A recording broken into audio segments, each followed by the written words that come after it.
भारत गौरव आचार्य श्री पुलक सागर जी गुरुदेव के प्रवचन और धार्मिक कार्यक्रम देखने एवं सुनने के लिए जिन शरणम मीडिया चैनल को अभी सब्सक्राइब करें और बेल आइकॉन पर क्लिक जरूर करें। जीवन साथी का चयन बड़ी सावधानी से करना, गोरी चमड़ी पे मत मर जाना, ध्यान रखना, अच्छे संस्कारों पे जाना। एक बात याद रखना, रूप रंग और धन देख करके विवाह मत करना। जिंदगी में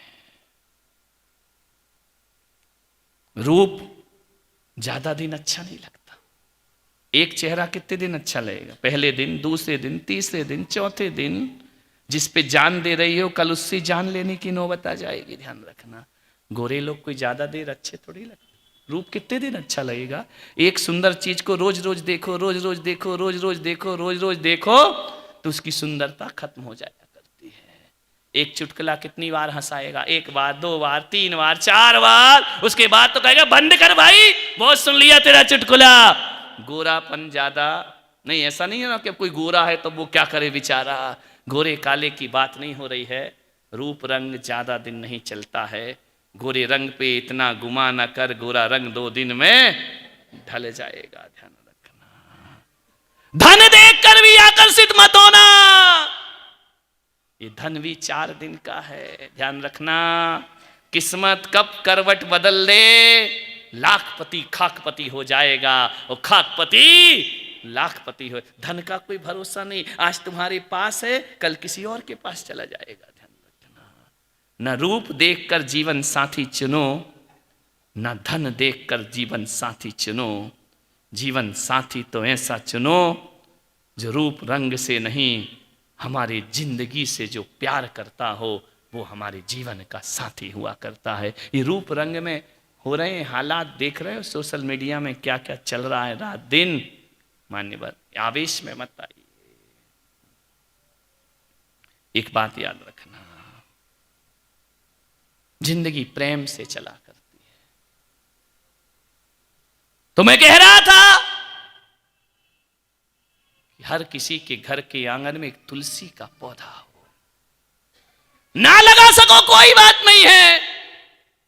जैन कहेगा हम क्यों लगाएं, बौद्ध कहेंगे हम क्यों लगाएं। तुलसी सबको चाहिए, पौधा किसी को नहीं चाहिए। मैं आपसे निवेदन करता हूं, आज मैं ऐसा पौधा दे रहा हूं आपको जिसे आप अपने घर के आंगन में लगा सकते हैं। बहुत वृक्षारोपण करते हैं, बड़े बड़े वृक्ष लगाए जाते हैं, झाड़ लगाए जाते हैं, जीवन में सुकून नहीं मिलता है। मैं पुलक सागर ऐसा पौधा आपको दे रहा हूं जो मुसलमान भी लगा सकता है, हिंदू भी लगा सकता है, जैन भी लगा सकता है, बौद्ध भी लगा सकता है, ईसाई भी लगा सकता है। मैं वो पौधा आपको दे रहा हूं जो ना तुलसी का पौधा है, ना हिंदू का, ना मुसलमान का। मैं एक पौधा आपको दे रहा हूं। आज अपने घर में जाना और कोई पौधा लगाओ या ना लगाओ, अपने घर के आंगन में एक प्रेम का पौधा जरूर लगा लेना। और उस प्रेम के पौधे में क्या डालना? गंगा जल लाना तो बहुत मुश्किल का काम है। मैं कहता हूं कि प्रेम के पौधे में समर्पण का जल डालते रहना, तुम्हारे घर की खुशियां दुगनी होते जाएंगी। तुम्हारा घर दिवाली और होली में परिवर्तित होता जाएगा। एक प्रेम का पौधा लगाओ हर घर के आंगन में। समझदारी और समर्पण। घर में झगड़े किसके होते हैं? ना समझी के झगड़े होते हैं। थोड़ी सी समझदारी रख लो तो बड़े से बड़ा क्रोध भी हमारे घर से दूर भाग। ना समझी के झगड़े, कोई मूल्य नहीं उन झगड़ों का, आदमी झगड़ते रहता है। मैं आपसे कह रहा हूं, सोने की चूड़ी और कीमती वस्त्रों से जिंदगी नहीं चला करती है। मान्यवर, मैं आपसे इतना ही निवेदन कर रहा हूं कि सोने की चूड़ियां पत्नी को दो या ना दो, महंगी महंगी साड़ी पत्नी को दो या ना दो, महंगी कार पत्नी को दो या ना दो, चलेगा, लेकिन कुछ मत करो। पुरुषों से इतना निवेदन है कि 24 घंटों में, दिन के 12 घंटों में थोड़ा समय पत्नी को जरूर दिया करो, ध्यान रखना। ये धन दौलत की भूखी नहीं, ये वक्त की भूखी है, ये समय की भूखी है, ध्यान रखना। सही है तो ढंग से ताली बजा। लाखों रुपए लाके तुम्हें दे दे और वो मिले ही ना, तुमसे बात ही ना करे, लाख रुपया किस काम का? वो सोने की चूड़ी नहीं चाहिए, सोने की चेन नहीं चाहिए, वक्त चाहिए। और आदमी इतना पैसा कमाने में डूब गया है कि उसके पास दोस्तों के लिए वक्त है, बाजार में वक्त है, ऑफिस में वक्त है, धन कमाने का वक्त है, पत्नी के लिए उसके पास टाइम नहीं। मोबाइल चलाने का वक्त है, थोड़ा वक्त इसे भी दे दिया करो। ये भी कोई घर छोड़ के आई है तुम्हारा घर बसाने के लिए, ये भी अपने माँ बाप को छोड़ के तुम्हारी गृहस्थी बसाने के लिए आई है। ये कुछ नहीं चाहती, थोड़ा सा समय, ऑफिस से लौटो, दुकान से लौटो, पत्नी लेटी है, सिर दुख रहा है, परेशान है, बुखार आ रहा है, तुम उसकी तरफ देखते भी नहीं हो, तुम वही तानाशाही वाली बातों में चले जाते हो। मैं बीमार हूं तो क्या बात हुआ, दवाई नहीं मंगा सकती थी क्या, लड़के से मंगा लेती, डॉक्टर को फोन कर देती। नहीं, ऐसे घर नहीं चलने वाले। एक बात ध्यान रखो, एक पति वो है जो ज्यादा पैसा नहीं कमाता, रुपया नहीं कमाता, लेकिन पत्नी का पूरा ध्यान रखा करता है, पत्नी का पूरा ख्याल रखता है। जिसके पास बहुत बड़ा बंगला नहीं है, कोठी नहीं है, लेकिन पत्नी को थोड़ा सा कष्ट हो जाए तो उसका दिल दहल जाया करता है। बताइए, आप सोचिए, कौन अपने घर को मंदिर बना सकता है? विचार करना है। आप आओ घर लौट करके, पत्नी बीमार है, कहना चल उठ, खाना बाद में खाएंगे, बैठ गाड़ी में, सबसे पहले मैं तुझे डॉक्टर के पास ले जाता हूं, तेरा इलाज कराता हूं। इतना यदि किसी पति ने बोल दिया ना, इतना भी बोल दिया, मैं विश्वास दिलाता हूं 50% से दर्द उसका अपने आप दूर हो जाया करता है। मेरे पति ने मुझे पूछा तो है, घर में कौन पूछेगा, वो भी पराए घर की लड़की आई है, वह भी तुम्हारे घर में बहू बन करके आई है, अरे उसकी भी कम उम्र है, वो भी चाहती है लोगों से पूछे। तुम नहीं पूछना, पति पूछना नहीं चाहता, देवर जेठानी पूछना नहीं चाहते, सास बहू, ये तुम्हारी बहनें, ये भी कोई कम नहीं है, ध्यान रखना। बहुत कड़वे कड़वे वचन बोला करती है, व्यंग्यवाण किया करती है, उसको ये हंस हंस के सह लिया करती है। कब तक सहेगी, कौन बोलेगा उससे? एक नारी अपने सारे अरमान अपने पति से जोड़ करके आती है, और पति ही यदि उसकी उपेक्षा करता है तो घर स्वर्ग नहीं नरक जैसा दिखाई देने लगता है। ये थोड़ा अवसर दो, इनको समय देगा। ये शनिचर आ गया मेरे घर में, मैंने कहा ला तेरी कुंडली दिखा, कुंडली दिखी, कुंडली में तो मुझे कोई ग्रह में दिखा नहीं, और ना मुझे देखना आता और ना मैं देखना चाहता हूँ। मैंने कहा अम्मा तू सही कह रही है, 7.5 शनि की दशा चल रही है, नीच का शनि है तेरी कुंडली में। तो बोली महाराज क्या करूं?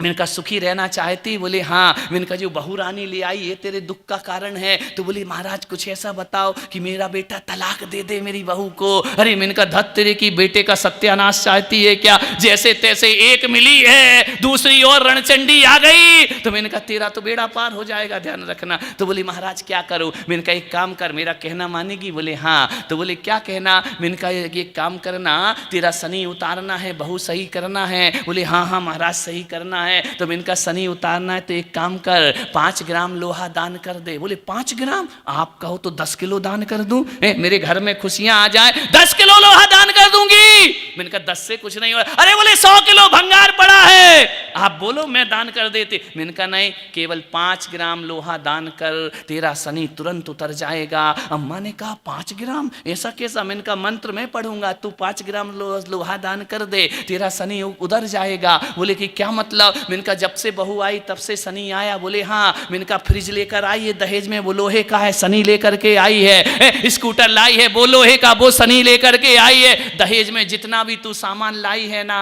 स्टील के बर्तन वो भी लोहे के, मैंने कहा वो भी शनि उठा करके लाई है। लड़के की ससुराल से इतना शनिचर उठा लाई और अब तू शांति की बात कर रही है। बोले महाराज कुछ भी करो, ये दहेज दहेज तो मैं नहीं लौटा सकती हूँ। मैंने कहा बिल्कुल मत लौटा, 5 ग्राम सोना दान, लोहा दान कर दे। बोले मैं कर दूंगी। बोलो कब करना है? मैंने कहा शनिवार के दिन कर देना, तेरा शनि उतर जाएगा। बोले 5 ग्राम लोहा, महाराज क्या लाऊं? 5 ग्राम चूड़ी लाऊं लोहे की बना के, अंगूठी लाऊं? मैंने कहा ना चूड़ी लाना ना अंगूठी लगाना।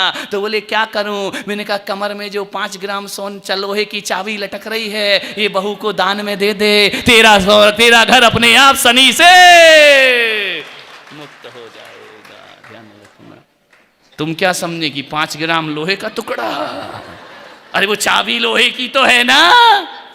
इनका 5 ग्राम बहू को दे दे, तेरा शनि अपने आप उतर जाएगा। ध्यान रखिए मान्यवर, सोचना है आपको, घरों को स्वर्ग बनाओ। छोटी छोटी बातों पर घर मत टूटने दो। जब घरों में बेटियां बेटे देखते हैं कि माँ बाप में महाभारत मची हुई है, जिन घरों में झगड़े ज्यादा होते हैं ना, उन घरों के बच्चे बगावत पर उतर आते हैं। ध्यान रखिए, जब बेटी देखती है कि माँ बाप दोनों ही झगड़ते ही रहते, लड़ते ही रहते, जब देखो इस घर में कलह ही मची रहती है, जब घर में प्यार नहीं मिलता ना, तब बेटियां बाहर प्यार तलाशा करती हैं। ध्यान रखिए, फिर वो भाग जाया करती हैं किसी लड़कों के साथ। घर बहुत स्वर्ग होना चाहिए।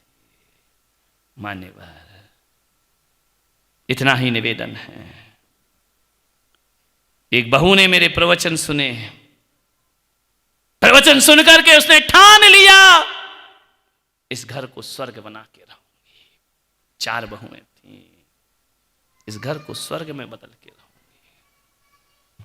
उसने घर को बदला। चौथी बहू सुबह सुबह 6 बजे रसोई घर में चली गई। जो 8 बजे 9 बजे उठती थी, 6 बजे चली गई, नाश्ता बना रही, चाय बना रही।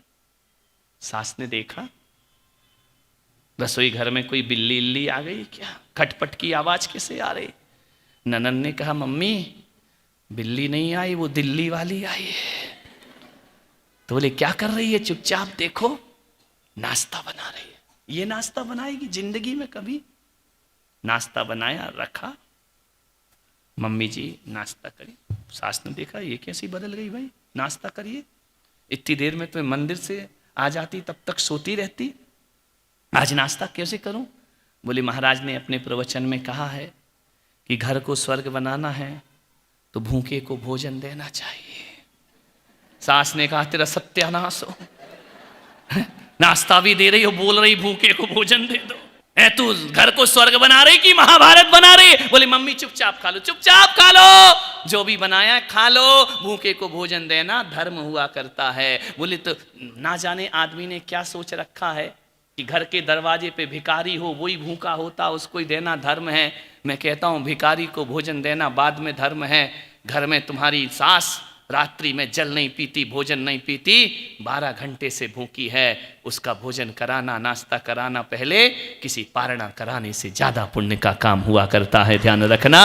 वह भी तो भूखी है ना, वह रात में पानी नहीं पीती, रात में जल नहीं पीती है, अन्न नहीं खाती है, रात्रि में भोजन नहीं करती है। आप बताइए, बाहर खड़े भिखारी को भोजन देना पुण्य होगा या इस तपस्विनी माँ को भोजन देना पुण्य हुआ करता है? ध्यान रखिए। मैं तो आपसे इतना ही निवेदन करता हूँ। उस बहू ने कहा, माँ आज के बाद नाश्ता मैं बनाऊंगी, भोजन मैं बनाऊंगी। बाहर के भूखों को देना उतना पुण्य नहीं है जितने घर के तपस्वियों को भोजन कराना पुण्य हुआ करता है। उपवास में क्या होता है, 12 घंटे ही तो अन्न जल का त्याग किया जाता है ना। और कोई सासू कोई ससुर यदि 12 घंटे तक रात में अन्न जल ग्रहण नहीं करता है तो हमारे शास्त्र कहते हैं कि उसे 1 साल में 6 महीने पूर्ण उपवास करने का फल प्राप्त हुआ करता है। और सुबह से किसी बहू ने उन्हें नाश्ता दूध बनाकर दे दिया, मैं कहता हूं वो पारणा से कम नहीं हुआ करता है। ध्यान रखना, अपने घरों को स्वर्ग बनाना है, इस तरह की जिंदगी जीना प्रारंभ